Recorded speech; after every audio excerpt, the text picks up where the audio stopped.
Team ইন্ডিয়ার দল ঘোষণা দিয়ে শুরু করছি। বাংলাদেশের বিপক্ষে প্রথম টেস্টের দল ঘোষণা করেছে ভারত। টাইগারদের বিপক্ষে চেন্নাই টেস্টের জন্য 16 সদস্যের দল ঘোষণা করেছে ভারতীয় ক্রিকেট বোর্ড BCCI। 2 বছর পর টেস্ট দলে ফিরেছেন ঋষভ পান্ত। প্রথমবারের মতো ডাক পেয়েছেন পেসার জয়দওয়াল। প্রথম টেস্টের ভারত দল: রোহিত শর্মা অধিনায়ক, শুভমান গিল, বিরাট কোহলি, লোকেশ রাহুল, সরফরাজ খান, ঋষভ পান্ত, ধ্রুব জুরেল, রবীন্দ্রচন্দ্র অশ্বিন, রবীন্দ্র জাদেজা, অক্ষর প্যাটেল, কুলদীপ যাদব, মোহাম্মদ সিরাজ, আকাশদীপ, জসপ্রীত বুমরাহ, যশ দয়াল। উইকেটকিপার ব্যাটসম্যান ঋষভ পন্থ সর্বশেষ টেস্ট খেলেছেন 2022 সালের ডিসেম্বরে মিরপুর বাংলাদেশের বিপক্ষে। ঢাকা থেকে দেশে ফেরার কয়েকদিন পর সড়ক দুর্ঘটনায় মারাত্মক আহত হন এই বাঁহাতি। সংশয় ছিল ক্রিকেট ফেরা নিয়েও।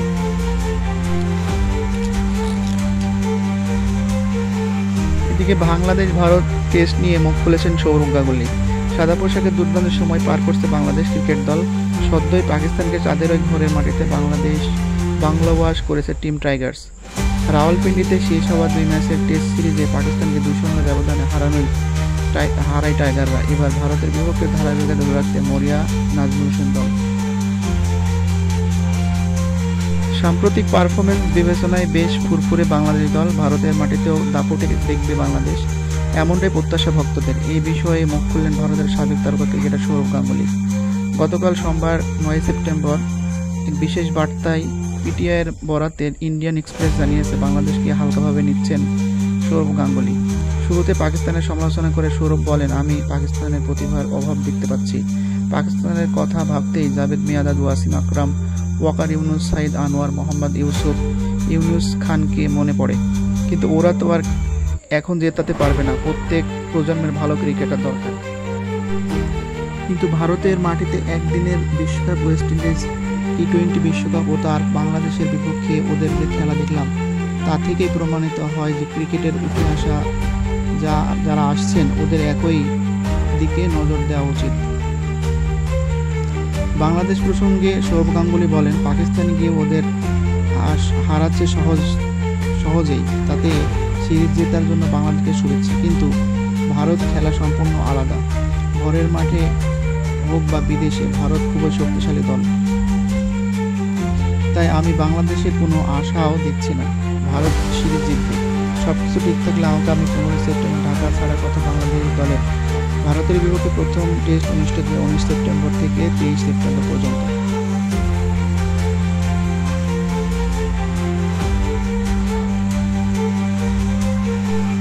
এদিকে আজকে শরীফুল ইসলাম ক্রিকেট সেশনে প্র্যাকটিস ম্যাচগুলোতে দেখা গেছে যে 6-এর ছড়াছড়ি এবং তার বোলিং এক্সপ্রেশনগুলো ছিল অত্যন্ত মজার এবং আকর্ষণীয়। এটা দেখতেই যেন ভালো লাগতেছিল। এখানে অনেক মিডিয়া কর্মীরা অবস্থান করতেছিলেন। তারা দেখেছেন যে আজকে শরীফুল ইসলামের বোলিং দাপট এবং তার হাতে 6-4-এর ফুলঝুরি। এদিকে মাহমুদুল হাসান, তিনি পাকিস্তানের যে পারফরমেন্স দেখিয়েছেন, অত্যন্ত ভালো ক্রিকেট খেলেছেন, সেই খেলাটি পুনরায় ভারতের মাটিতে খেলতে চান। তিনি ভারতের বিরুদ্ধে তার অগ্নিঝরা বলকে স্বাভাবিকভাবে আবার পুনরুজ্জীবিতভাবে নিজেকে মেলে ধরতে চান।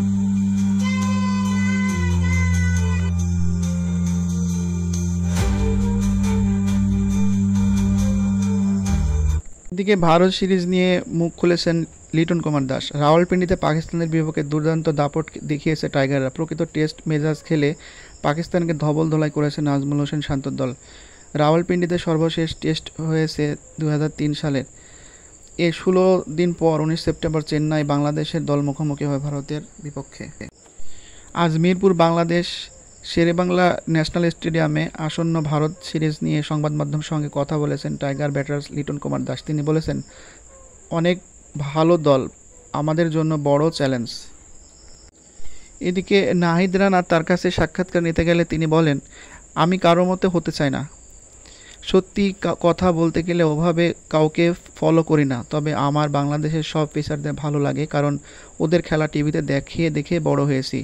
বাংলাদেশ দলের পাকিস্তান টেস্ট সিরিজে গতিময় বোলার ছিলেন বাংলাদেশের নাহিদ রানা।